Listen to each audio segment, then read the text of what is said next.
business department YouTube.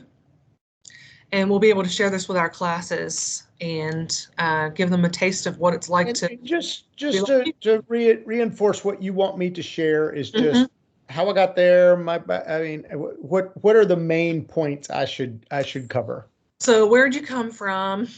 How did you get where you are now? Why Yeah, did you yeah, choose where you are? yep, And kind of advice for anyone who might want to be the same. absolutely. Good, good. All right, so this is John Andrews, and he is a business owner, app developer, worked for Walmart, worked for Photofy, worked for a lot of different companies. So I'm just going to give it over to him for a little while and let him tell his story. Wonderful. Thanks, Marnie, and thanks for having me. Really glad to be here because I have probably the most non-traditional path of any business person ever, which is good because I think we live in a time which is about non-traditional paths. I think there are a couple things that happen is one, we have a lot of opportunities for training and learning that we've never had. Things like Wake Tech offers, which is great. You could learn to do almost anything. If I wanted to, I'll be 55 this year, which is not as old as it seemed to me a few years ago. And so if I wanted to become a welder today, I could become a welder. And I could just say, you know what, I've been a marketer and I've enjoyed that and I want to do something different. And I heard the other day that so many airlines now are short of pilots that they are paying for people's pilots training, which is upwards of $100,000. And so you don't like what you're doing, go be a pilot. I think it's interesting. I began my career, I graduated from high school in 1985, and I wasn't ready to go to college, and I didn't go. Not in 1985, a traditional path. Now it's a little more common where people, I think, are starting to think about, well, let me go and work, or let me take a gap year, or whatever. Let me go figure out what I want to do. There wasn't just this idea of you got to go to college tomorrow, right? And I think that's a good thing because I know when I was 18, I sure didn't know what I wanted to do the rest of my life, and I don't think a lot of people do. I was at that time working for Domino's Pizza, which you may have heard of, and I was delivering pizzas, and it was a time of really phenomenal growth for Domino's Pizza, for Domino's. And that was wonderful because it created some, hang on one second, I'm gonna just shut my door here. Um, He's gotten much better with, like, he actually likes her boyfriend now. it was an opportunity actually to get training from Domino's on how to be a store manager, and going through a formalized training process, being able to be qualified to become a franchisee. And at that time, if you went through that process and spent a couple years with Domino's, you could invest $25,000, which was an enormous sum of money, and become a franchisee. So I'm like, wow, that sounds kind of cool. I'll learn to own my own business and I'll do that kind of thing. And so I did that, and I went through that process. And in part of that process, I got the opportunity to move to Maine. And I grew up here in Asheboro, North Carolina, a small town. And I thought, wow, Maine sounds pretty cool. I'm not really, I knew it's up there somewhere, but wasn't really sure where it was. So I went up there and visited, and I thought, wow, this is beautiful. And I moved there, and I ran Domino's Pizzas in Maine. And I really am thankful for that opportunity because I learned how to run a business, right? Because I hired people and scheduled, and I planned inventory. I ordered the things that we would need for the week.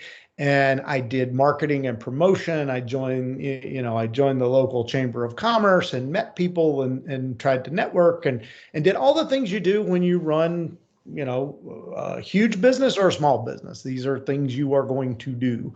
And I learned how to do that, and I was rewarded for doing that, which was great. So, about Half of my compensation was based on a bonus, and one of the big components of that bonus was how much I grew my sales every year. And that, I think, is a very common experience in most businesses. You get rewarded at some point for the amount of value you add to the business. So I think that was pretty interesting.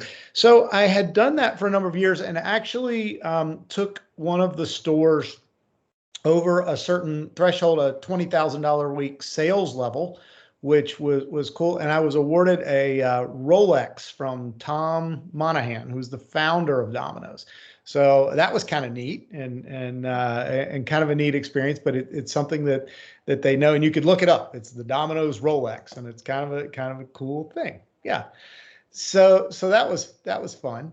And then I began to think about, okay, what else do I want to do in my life? Because it's probably not run restaurants for my whole life. I enjoyed that life, but I wanted to see what else. So I began to actually research careers, and I thought that I wanted to be in advertising. So, if you wanted an advertising career, you probably needed to go to college, and you could probably break into it, but you're going to need some formal training. So I moved back to North Carolina and went to Lenoir-Rhyne College in Hickory, North Carolina. I was very serious about my studies at that time, and I was able to do my entire undergrad in 3 years. And as I was going through the career counseling process at my undergrad, I discovered brand management. And I really encourage you to use those career counselors. They're there, they're helpful. It really helped me because, and actually I remember one of my career counselors saying to me, advertising. So you're going to move to New York City. You're going to make $25,000 a year. You're going to live in an apartment with 10 people so you can afford to eat, and you're going to work 80 hours a week. I'm like, wow, that sounds awesome. What else is going on in that space? So research those careers, talk to people in them, because you may find out some things. But I discovered brand management, which is a form of marketing and advertising. And to be a brand manager, somebody who thinks that, when you go to the store next time, look at the Kraft macaroni and cheese. There is a person, actually, that's a big brand. There are a lot of persons who manage, what does that box look like? How does the placement, where is it placed on the shelf? What's the price? How does it get, how does it get manufactured? What goes into it? What's its story? And then all of the advertising and things that go with that you typically work with an agency to do. So I'm like, that's a pretty cool career. At that time, and probably today still, you needed an MBA to do that. So since I was a little older, I went straight to graduate school at Wake Forest University, and went through their marketing track in getting my MBA.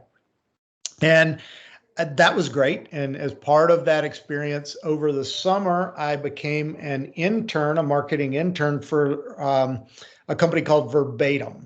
And a lot of people are not old enough to remember, we used to have these things we put in computers called floppy disks. And Verbatim was one of the big manufacturers of those. And this was so long ago that I was on a team that was responsible. The floppy disk had evolved into the writable CD-ROMs, right? Some of you may remember that. Most of you probably are not going to remember that either. But we had these memory systems on big CDs that we put in our computers, and we could write stuff to them, and they held lots of information. So I learned how to do, that was my first brand marketing job, which was an internship, and it was great. It was a paid internship, which was also great. Made a lot of money over the summer. And then I came back and I was hooked. I really want to do this. So I actually did unpaid internships during my second year of grad school with with RJ Reynolds in Winston-Salem, and with Hanes Brands, which was at that point under a different name, but now the company is known as Hanes Brands. And I received job offers from 3 divisions of Sara Lee, which was Hanes, which is now Hanes Brands, and from R.J. Reynolds. So those internships were super valuable into getting my foot in the door for jobs. And I chose the job with Legs Pantyhose of all brands, because I knew a lot about pantyhose. I actually didn't know anything, which was actually really helpful, and I'll tell you why. But I knew that Legs had a big business with Walmart, and I thought, and that was when Walmart was in its growth phase. So if you're starting to see a theme, look for Domino, look for people in their growth phases. A lot more fun to work for than people in their decline phases, who are cutting budgets all the time. And I wanted to learn how to work with Walmart as a brand. And sure enough, within, I don't know, a couple months of joining the company, I was in Bentonville, Arkansas, at a Walmart meeting, placing a new product set at Walmart. So I learned brand management, and then I think understanding the componentry of the job. So if you want to be a CMO, so brand managers, advance in position through companies to become, directors of marketing and vice presidents of marketing, and then CMOs as kind of top level positions.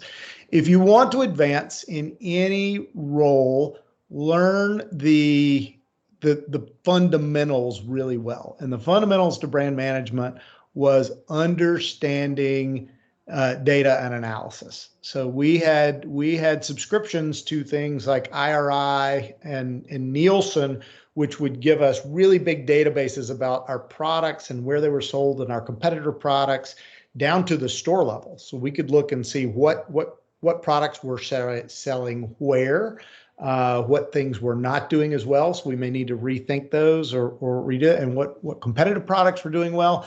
And I think that's important, because I think in any business, there is going to be a foundational element like that.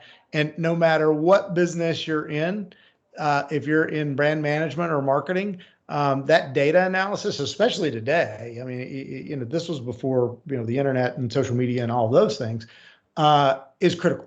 And it's a critical foundation. If you want to make $100,000 a year plus right now, get certified in Facebook, Google, TikTok ad managers, all of which you can do on their sites. And ad agencies and companies will be happy for you to join their companies to help them manage that, because they need that. And those people are it's like project managers right now. Those people are in massive demand. Talk to any company that tells you it has enough project managers. I mean, they don't exist, and they're all getting scooped. So I learned that business, and then moved to a startup called Picture Vision in Washington, D.C. And Picture Vision was a company that was digitizing photos and putting them on the web. It was co-owned, or it was a startup, but it had investment from America Online, which seems really antiquated today, but is still around in some form. But it was the Facebook of the day, and Kodak. And we created a machine that digitized, that scanned people's photos as you were getting your photos developed, which is something we don't really do anymore. But you were getting your photos developed, and we could sell you a picture CD or an upload to the internet, which was really hard to do. And this was in 2000. You couldn't, it would take you 4 or 5 minutes to upload a 1 megabyte picture to the internet over AOL dial-up. I don't know if you guys remember that, but now we're like, what are you talking about? I can get up a whole movie in that time or shorter, depending on your internet speed.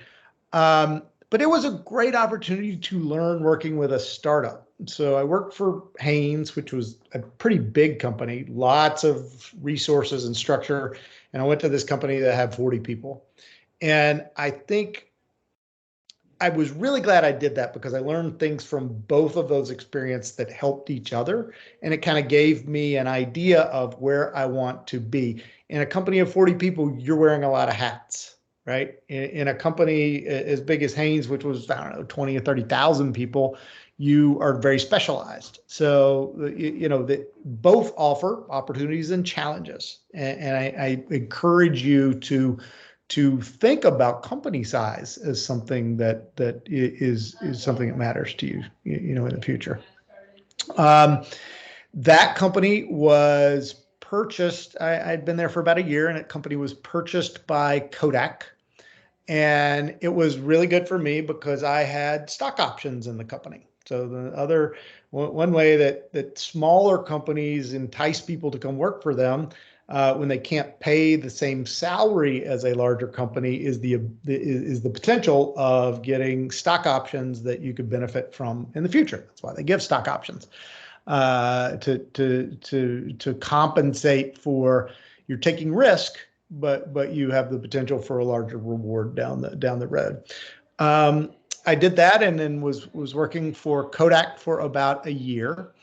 And I got the opportunity to move to Atlanta to work for Goody Products. Probably Marnie, I don't know if you're wearing a hair tie right now, but they probably made it.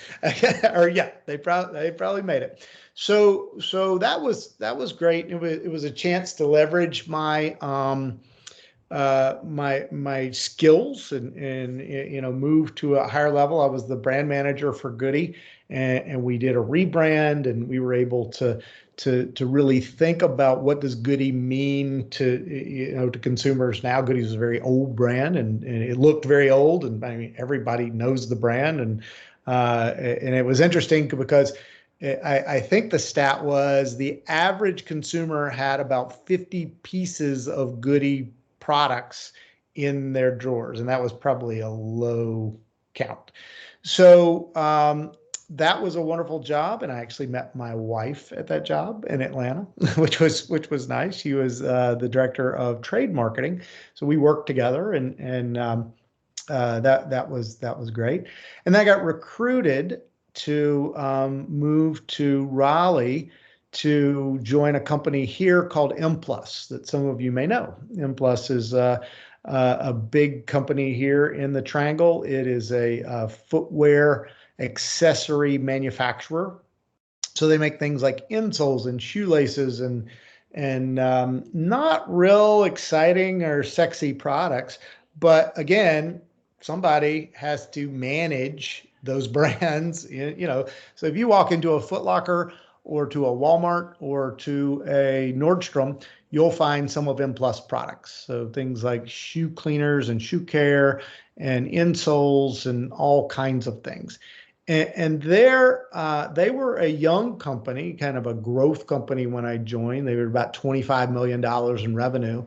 And they began to grow through, we created some brands, which was fun. There's still some brands that we created. I think I have some around here somewhere that are still around today. So that's kind of fun, creating something new.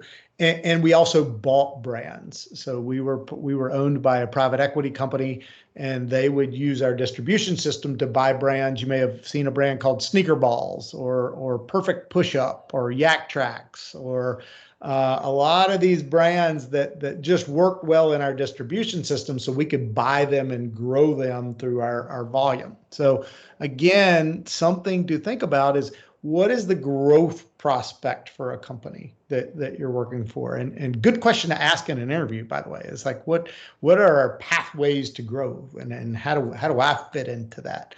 I really enjoyed that opportunity. Was there for about 4 years. We loved Raleigh, and I got recruited again at some point to join the grocery marketing team at Walmart in Arkansas, in Bentonville, Arkansas. And Walmart had always been a company that I idolized. I had one of the early business books that I read was Made in USA, Made in America by Sam Walton, who's Walmart's founder. And I just really liked Sam's philosophy. which was how do I bring low prices to small towns? And so Walmart's, that was their niche. And so I moved to Walmart, not because I was very excited about being on the grocery marketing business, although I thought that was great, but I thought that there would be, Walmart is so big, I thought that there would be an interesting opportunity that I could move into once I joined and worked there and kind of learn the ecosystem.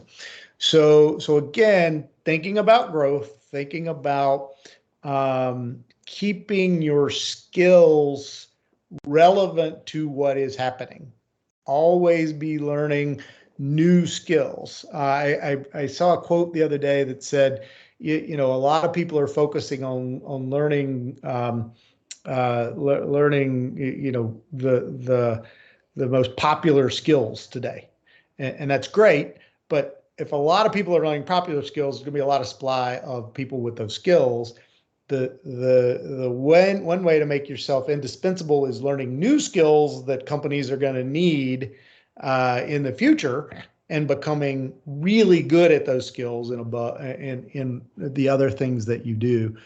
And I always did that. So when I was at Walmart, I got the opportunity to build and form an emerging media team. And I think it's always good to ask questions that you don't know the answer to, and not pretend that you do know. So I said, wow, that sounds fantastic. What is emerging media? Which seemed like a reasonable question.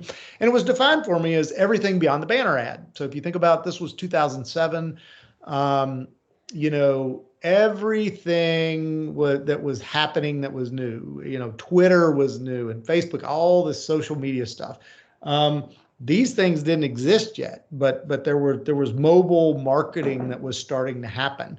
And, you know, it was just, there were things that were going on. So again, learning those new skills gave me an opportunity to make myself more competitive in the job market. And we founded a platform at Walmart called the Walmart 11 Moms.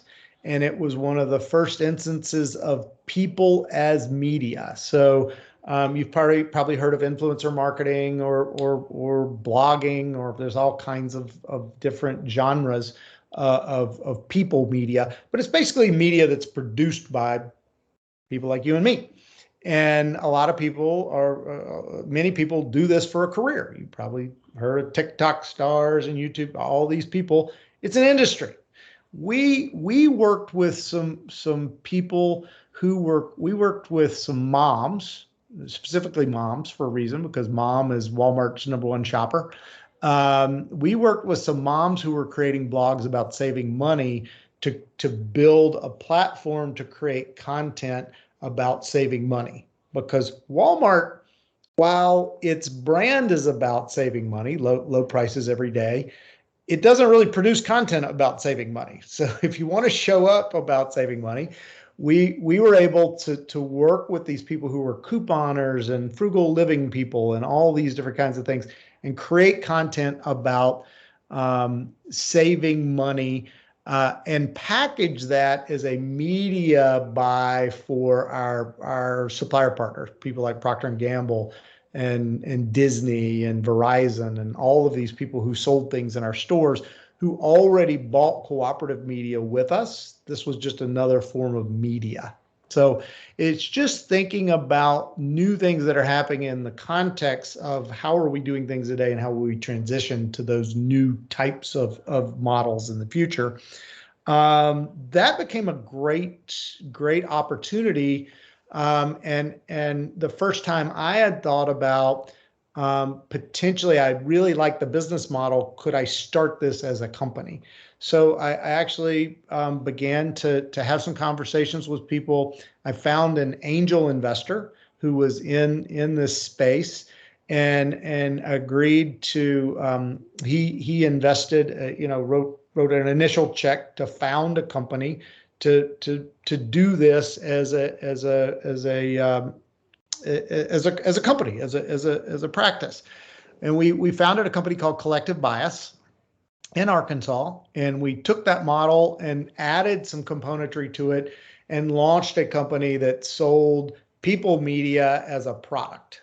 And so Collective Bias, our product was aggregating the voices of these bloggers and other kinds of content creators into a media buy. So where a brand might buy a TV ad, they could take part of that money and buy a collective bias campaign that would offer the same things as a TV ad. What does a TV ad give you? It gives you attention. It gives you eyeballs, reach, engagement, and hopefully convinces people to buy products. Influencer media does the exact same thing. So you can price it. And again, in a startup world, having a product which you can compare to another product and show the benefits. The benefit of collective bias and our people media product was people were spending more time on Facebook and YouTube and Twitter and less time on TV. So advertisers wanted to move their dollars there. And we created a product to help them do that. So it's an interesting way to think about it. Collective Bias grew. We grew to about $17 million in revenue in 4 years, all organically. So organically meaning that we did that internally without outside funding. And in 2013, we raised growth capital. So there are venture capital firms and private equity firms and different kinds of firms that are looking for investments in growth companies to leverage to provide returns to their investors. So we raised growth capital from a company, and we took that money and then used that to leverage our growth. And in 2016, we sold Collective Bias to a company called Inmar in Winston-Salem. We moved back at that time. We actually moved back a couple years earlier to Raleigh. We really liked Raleigh and liked it as a home. And I began to do consulting and advisory on startups for startups. So I began to take my skills and my knowledge and mostly my relationships. So if you take one thing away from this, every job that you have, every school that you go to, every church team, everything you have a set of relationships. Those relationships, as they grow, will benefit you in the future, in not only economically, but personally, and being able to use those networks. And I think at some point those networks have value, and being able to connect other people to those networks. So no matter what, if you're a real estate agent, if you're a restaurant owner, if you're a doctor or a nurse, those relationships are going to benefit you, in the future. As part of that, I do advisory business. So I will advise people, which typically means I help them build more relationships. That's what advisory is. And I help them, understand mistakes and opportunities that I did when I was running my business. And as part of, sometimes in those roles, you get asked to take a position with a company for a period of time. So I was an advisor for a company called Photofy, which was a consumer content creation app. So again, something that was related to my background. And I took over as the CEO in late 2017, early 2018, to transition the company from a consumer-facing product, so an app that was designed for consumers to buy and work on, to an enterprise-facing product, which we transitioned our business to serve large organizations that had content creation needs. So I'll give you an example. One of the companies that uses Photofy's platform is Remax. So its agents have a set of content and content elements that they can, using an app, create content about homes that they have for sale, using Remax brand assets so that it looks professional and like Remax, but it's produced by their agents all over the world. So that's a great example of how you can think about transitioning a company. And I was CEO of that company until last February. And we had gotten the company to profitability and to a place where we were growth and a sustainable business model that was repeatable. And it was time for me to turn that over to somebody now to take that to the next step, which I think in startups should happen more than it does, because typically the people who are good at doing the small company activities are less good. That doesn't say everyone are less good at doing the larger company activities, which are more about managing a company than growing an idea and leveraging that. So I think knowing your skill sets and actually what you're passionate about doing really helps. And then since then, I've been taking more advisory and consulting roles with various mostly brands, all brands, and using some of those skills. And who knows, maybe one day again I'll step into a role. But that is something that I enjoy doing, and also gives me some flexibility to do other things at this time. How's that? I love And it. I think, good. I was like, and I'm on mute, and I love it. Yeah, that was a lot. Bridget and Charles, do you have some follow-ups or some questions? Bridget had some good questions and things in the last one. We did meet with Career Services right before this. Oh, good. Because what'd you say? That's why I was like, Well, and I'm even at this point, my daughter's 16. She's a sophomore in high school, and I'm trying to do the same for her in thinking about, she wants a job. She turned 16 Sunday, and she's like, I want a job. And I'm like, okay, so what do you want to do? And when do you want to work? And what hours do you want